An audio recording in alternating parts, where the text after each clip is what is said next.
14 শাক অর্থাৎ এই 14টি শাক কার্তিক মাসে ভূত চতুর্দশীর দিনে দীপান্বিতা অমাবস্যার পূর্বদিন যিনি সেবন করেন যমের আলয় তাঁর কাছ থেকে অনেক দূর।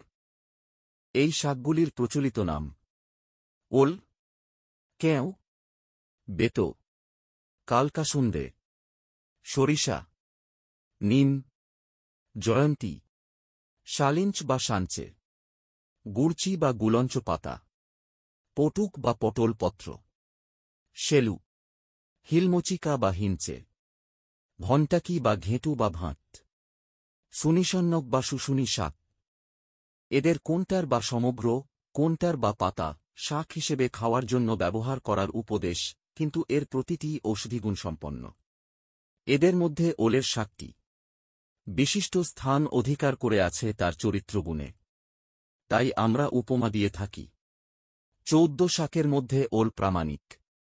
এহেন ওলের শক্তি কম নয়, সে অশ্ব রোগের বড় ঔষধ। তাই তার এক নাম অশ্বঘ্ন। ঘ্ন অর্থে নাশ করা। কৃমিকে প্রতিহত করে কেউ বা ঘেঁটু পাতা। লিভারকে শাসন করে বেতো শাক। কাশকে মর্দিত করে কালকাসুন্দে, তাই তার নাম কাশমর্দ। পিত্তজ চর্মরোগকে নষ্ট করে নিন।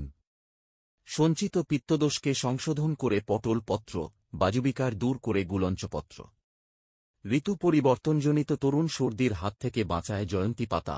এদের মধ্যে একসর্ষে শাকের বদনামই বেশি, তবে সে মলমূত্রের সারল্য আনে। সুস্থ থাকতে গেলে এরও তো প্রয়োজন যথেষ্ট। শেলু, কোন মতে শুলা, এটি ক্ষুধাবর্ধক ও রুচিকারক। সর্বশেষে শুশুনি শাকের কথা বলি। এটি দেহের স্নায়ুতন্ত্রকে স্নিগ্ধ করে ঘুম পাড়িয়ে দিয়ে থাকে। 14টির প্রতিটি গাছ সম্মিলিত বা একভাবে বহু রোগ প্রতিরোধ করতে পারে।